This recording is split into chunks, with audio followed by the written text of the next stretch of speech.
Bonjour à tous, c'est Prof et Geek, je suis très heureux de vous retrouver pour une nouvelle vidéo. Aujourd'hui, on va débriefer mes achats du mois de mai 2023 et je dois vous annoncer tout de suite qu'il y a 77 articles dans mes achats. Alors, bon, j'ai pas besoin de me justifier, mais pour vous donner quelques informations sur ce craquage, j'avais reçu au courant du mois une carte pour mon anniversaire. Alors mon anniversaire c'était il y a plus de 6 mois, il y a eu du retard. J'avais eu également des bons d'achat, plus également de l'argent qui dormait sur Vinted. J'avais vendu 2-3 bricoles. Du coup, ça m'a permis de faire beaucoup de folie, on va dire ça comme ça, ce mois-ci. Alors il y a pas mal de séries où c'est juste, bon bah j'achète le dernier numéro qui me manque, mais il y a des nouveautés et je vais vous présenter tout ça. On part dans l'univers de Batman avec le Batman Beyond the White Knight paru chez Urban Comics. L'univers de White Knight de Sean Murphy, c'est un univers que j'adore. Je pense sérieusement que ça va être un des très grands classiques dans les années à venir. Au même titre qu'un Halloween par exemple, je trouve vraiment que les idées sont juste folles. Il rend hommage à tout le monde. Enfin, moi j'adore, je suis vraiment un grand client. Je vous ai présenté la couverture du premier tome dans ma dernière vidéo sur la chaîne. Là, c'est le 4e tome. Il y a eu 3 tomes sur Batman, plus 1 sur Harley, qui s'insère. Vraiment, là, c'est censé être le dernier. J'espère vraiment qu'il y en aura d'autres parce que c'est toujours une régalade. Je vous en parle très bientôt. Toujours chez Urban Comics, j'ai pris DC Vampire. Il s'agit en fait d'un Elseworld, donc quelque chose qui ne s'insère pas dans la continuité. Alors, il y a déjà eu des vampires dans l'univers de chez DC, puisqu'il y avait Batman Vampire. Je sais également qu'il y a une terre, alors je ne sais plus le numéro, mais sur laquelle voilà, les grands héros sont vampirisés. Il y a la fameuse Ligue de Sang qui remplace la Justice League. Alors je ne sais pas si c'est dans cet univers-là que ça se passe, ça serait logique en tout cas, et rien n'est indiqué. Je vais prendre le tome 2 qui sort à la fin du mois, en tout cas... j'espère que ça sera bien. Les Elseworlds, j'aime beaucoup. Ça permet à des auteurs de se lâcher et de se faire plaisir. Et on est rarement déçus. Beaucoup d'achats Star Wars ce mois-ci avec en premier lieu Crimson Reign, paru chez Panini. Donc ça fait suite au comics War of Bounty Hunter qui était sorti il y a quelques temps. Alors bon, c'est un découpage très particulier. Il y avait plusieurs numéros en souple. Ils ont tout mis dans un 100%. Là, ils ont fait pareil avec celui-ci. Il va y avoir un 3e tome qui va sortir dans les mois à venir. Alors ils ont commencé, je crois que je sais plus comment ça s'appelle, Eden quelque chose, enfin bref. En tout cas, c'est centré sur le personnage de Kira qu'on avait découvert dans Solo. J'avais bien aimé War of Bounty Hunter. Je vais le lire dans pas longtemps, je pense. Niveau roman, j'ai pris Star Wars Trône l'Ascendance chez Pocket.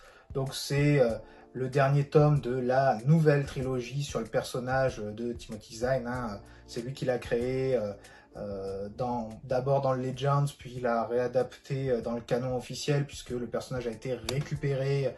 On va bientôt le voir logiquement dans la série Ahsoka. En tout cas, il aura un rôle dedans, peut-être pas dans la première saison, mais on sait qu'Ahsoka le recherche.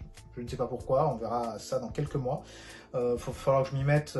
J'ai découvert le personnage dans le Legend, je me tarde de le retrouver puisqu'il est vraiment très fort. Quelques achats manga chez Nobinobi avec Star Wars Princesse Leia le tome 2. Alors j'ai toujours pas lu le premier, mais je suis content de l'avoir acheté. J'espère que ça sera mieux que le manga sur Luke. Il y avait également le premier tome de Mandalorian, donc apparemment c'est l'adaptation de la série, donc je sais pas si ça va être une partie de la saison, un épisode, je sais pas du tout. J'ai pas lu là-dessus, mais ce Mandalorian, c'est vraiment une série que j'apprécie. Sur ce que j'ai vu produit par Disney, je trouve que ça fait partie des meilleures choses. Tout n'est pas bon, mais tout n'est pas acheté. Mandalorian, c'est vraiment bien, donc on verra ce que va nous réserver le manga. Et j'ai également pris Vision, qui donc est tiré sûrement de la série animée qui est sur Disney+. Alors, est-ce que c'est une suite? Je sais pas. Je l'ai vu, je l'ai pris. J'ai même pas cherché à lire le dos. De toute façon, dès que c'est du Star Wars, je prends. On verra. Apparemment, c'est un tome unique, donc je suis curieux de voir ce qui va arriver. Je trouve que c'est quand même normal qu'il ait sorti en manga, puisque en fait, ce sont des studios japonais qui ont fait tous les épisodes de la série. Alors, tous n'étaient pas très bons. Il y en a une partie que j'ai oubliée parce que tellement ils étaient nuls. Alors, certains m'ont marqué, mais pas dans le bon sens. Hein. Je pense au groupe de rock pour Jabba the Hutt. Franchement... C'était naze cet épisode, mais il y en avait qui étaient très bien. Il y avait eu celui sur le Ronin qui a été adapté en tout cas en roman. Alors je sais pas si ça reprenait que l'épisode ou s'il y avait des trucs en plus. j'espère que ça sera dans la même veine en tout cas. On va dans un univers manga que j'ai laissé de côté pendant très longtemps. J'avais commencé la série dans sa première édition et je l'avais laissé tomber. C'était paru chez J'ai lu à l'époque. Je me suis pris Jojo Bizarre Adventure, alors c'est Phantom Blood la première saison, Battle Tendency la saison 2, Stardust Crusader la saison 3 et Stone Ocean qui est la saison 5 ou 6. Alors pourquoi j'ai voulu faire ce manga alors ça vient d'un de mes élèves en fait qui travaille dessus pour son oral du brevet et en fait ça m'a hypé, ça m'a rappelé plein de souvenirs et j'avais lu en fait ce qui équivaut à l'époque aux 2 premières saisons et la bascule vers le passage avec les stands, ça m'avait pas plu du tout. On passait d'un truc vampirique à un truc où on a des guerriers en soi qui se battent. Et j'avais pas aimé à l'époque. Ça remonte à plus de 10 ans en arrière. Et là, je me suis dit, bah écoute, y a que les idiots qui changent pas d'avis. Redonne une chance à ce manga. Il est très populaire, il continue à apparaître. On doit être autour des 100 tomes parus, puisqu'il y a, je crois, 8 saisons en tout. Dont la dernière est toujours en cours, donc ça date de fin des années 80 à 87 je crois, donc ça fait 35 ans même que ça paraît, donc je voulais redonner une chance à ce manga, et du coup j'ai trouvé à des prix très intéressants, surtout les 2 dernières que je vous ai présentées à 3 € pièce les mangas, donc franchement j'ai pas hésité, et les autres je les ai eu à un prix sympa sur Vinted, donc je vais compléter petit à petit les saisons qui me manquent avec Diamond Unbreakable, Golden Wing, Jojo Lion, plus tard. En tout cas, j'ai commencé à lire tout ça et ça me renvoie dans mon adolescence. J'avais beaucoup aimé. On va voir si je bute sur les mêmes points qu'avant. Chez Vestron, j'ai pris la 2e partie de l'Eltaria Noir. C'est du Power Ranger, un event qui était en 2 tomes puisque voilà, la première partie était à l'origine avec Mighty Morphin, là c'est la Team Power Ranger, enfin même si on les trouve dans les 2 numéros. En tout cas, voilà, il y a un gros event avec une grosse bataille sur la Terre qui se passe. Je suis toujours aussi hypé par les Power Rangers, je vous en parle très souvent. J'ai également pris The Crow Dead Time, le scénario oublié, puisque à la base, en fait, c'est ce scénario-là qui devait être le second film de The Crow, qui a été écrit par James O'Barr.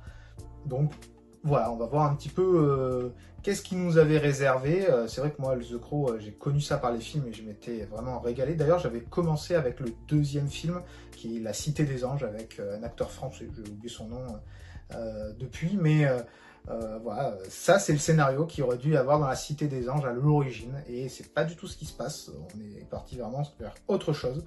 Donc, on va voir un peu tout ça, je vous débriefe ça, à bientôt, The Crow, c'est toujours aussi bien. On part chez Bliss avec le gros colis que j'ai eu, puisque j'ai fait un financement, j'avais pris Armor Clouds. Alors, c'est la couverture classique que j'ai bien aimée. La variante était sympa, ça faisait très Space Marine. Je sais que mon pote Nico de chez Puppet Comics a pris la variante. Je ne l'ai pas encore lu en tout cas, on verra ce que ça donne. Voilà, c'est dans l'espace, c'est vraiment à l'écart de l'univers Valiant, mais c'est inséré dedans, donc je prends. Il y avait eu des super goodies avec, le marque-page comme d'habitude, le petit print, le sticker holographique que j'aime vraiment bien, c'est très sympa, s'ils peuvent nous en faire d'autres sur les autres licences, ça serait cool. Le magnète, alors souple comme j'aime pas, par contre l'image vraiment très cool, j'aime vraiment bien, ça change et de la couverture classique et de la variante, puisque c'est pas du tout une de ces 2 images, elle est sympa. Pour compléter le lot, j'avais pris l'intégrale de Ninjak qui regroupe tout ce qui est sorti sauf Ninjaka, qui est un autre bouquin que j'avais déjà récupéré. Ninjak, je voulais absolument son intégrale puisque il me faut lire ce qu'il y a là-dedans pour avancer sur Shadowman, puisque les 2 univers sont un peu liés. Un ninja qui apparemment est un espion, ça a l'air marrant, on va voir un peu ce que ça donne. Il y a de quoi lire, hein, c'est un gros bébé depuis 800 pages. J'ai également pris dans le financement la dernière trilogie de Bloodshot, donc je vais avoir tout ce qui est sorti sur le personnage. Et d'ailleurs le tome 3, c'était la couverture variante qui est à des numéros limités. C'était pas une demande particulière, il en restait, ils me l'ont mis. Merci Bliss. Sur Vinted, j'ai pris Génération 0, toujours dans l'univers Valiant, qui est sur des gamins qu'on retrouvait dans la première intégrale de Bloodshot, hein, c'est des psiotiques, ainsi que Face, Dreamside. Alors je suis content, c'est la variante cover. L'autre, la classique, je la trouve pas jolie du tout. Alors c'était le seul tome qui me manquait sur Face. J'aurais pris la classique si je l'avais trouvé, mais il y avait celle-là sur Vinted à un prix pas trop pas trop dégueu, donc je suis content, ça me permet de compléter sur le perso. Côté manga, j'ai récupéré les 7 premiers tomes de Gun Mars Chronicle, donc je suis assez content. Ça, c'est la préquelle au manga d'origine, techniquement. Gun, c'est un manga que j'aime beaucoup. J'ai la première édition petit format en manga. J'avais la première édition de Last Order qui n'était pas arrivée jusqu'au bout. Il y avait eu une réédition avec les derniers numéros manquants que je n'avais jamais fait. Et d'ailleurs, ils viennent de ressortir il y a quelques temps en 12 numéros un peu épais la série complète. Donc j'espère la récupérer. Il y avait aussi un tome annexe Other Story que j'ai. Donc voilà, là il me manque le tome 8. Le tome 9 devrait sortir d'ici quelques mois. Je les ai pas encore lus, mais ça arrivera bientôt. J'aimerais bien d'abord me faire les Last Order, voir jusqu'où ils sont allés. C'est un plaisir, ce personnage qu'ils ont un peu raté dans Alita Battle Angel. Alors ils ont été assez fidèles sur certains trucs, mais bon, c'était pas... Les gros yeux, ça m'a pas plu du tout, quoi. Lors de mon escapade sur Nice, je suis passé chez Alpha BD, donc j'ai pu découvrir cette manga que je recommande. Alors, Alpha BD, c'est vraiment le côté BD, je crois qu'ils ont le dojo où c'est comics et manga qui est juste magnifique, franchement. Si j'ai l'occasion, je retournerai les voir, ils sont très très sympas d'ailleurs.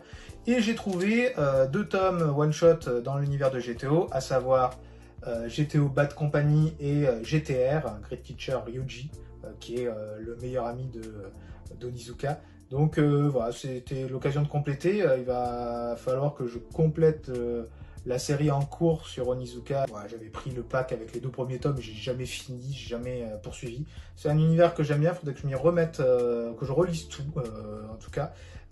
Donc je suis très content de les avoir trouvés, sachant que celui-ci a été réédité il y a peu. Hein. On le trouvait à flamber sur des prix exorbitants sur le net. Donc ne vous faites pas avoir, vous pouvez les trouver. Ça a été réédité par Pika. À ma librairie, j'ai pris l'intégrale de Queen Emeraldas. Donc c'est sorti en un seul gros volume, puisque voilà, Leiji Matsumoto nous a quittés. Hein.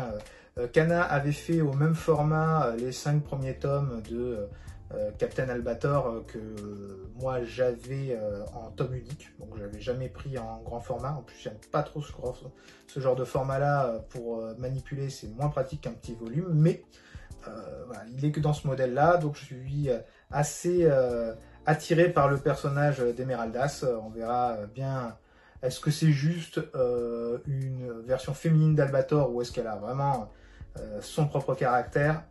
Je vous en parlerai dans les mois à venir. Et on arrive aux comics et mangas qui sont des suites dans des séries que j'ai en cours. On commence avec Noctera qui est paru chez Delcourt, c'est le tome 2. Alors oui, il est sorti il y a un petit moment et j'avais adoré le premier. C'était Waynes qui en avait parlé puisque lui il avait la VO et qui disait que c'était magnifique et les couleurs et les dessins sont juste trop beaux.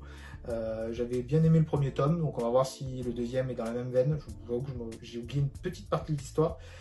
Je voulais prendre le titre Radiant Black 2 également chez Delcourt, mais je ne l'ai pas trouvé, donc je suis un peu dégoûté. J'espère pouvoir l'acheter bientôt. Côté manga, j'ai pris chez Mangetsu Ikusanoko le tome 3 sur l'histoire d'Oda Nobunaga. Les tomes 15 et 16 toujours chez Mangetsu d'Aohashi et chez Kurokawa. Les 2 derniers tomes de Goblin Slayer, la version régulière, et Year One. Ma palle augmente tellement ce mois-ci, mais bon, beaucoup de séries complètes avec les différentes saisons de JoJo par exemple qui font vraiment augmenter très fortement, mais ça va très vite à lire, donc ça va descendre rapidement aussi, je l'espère.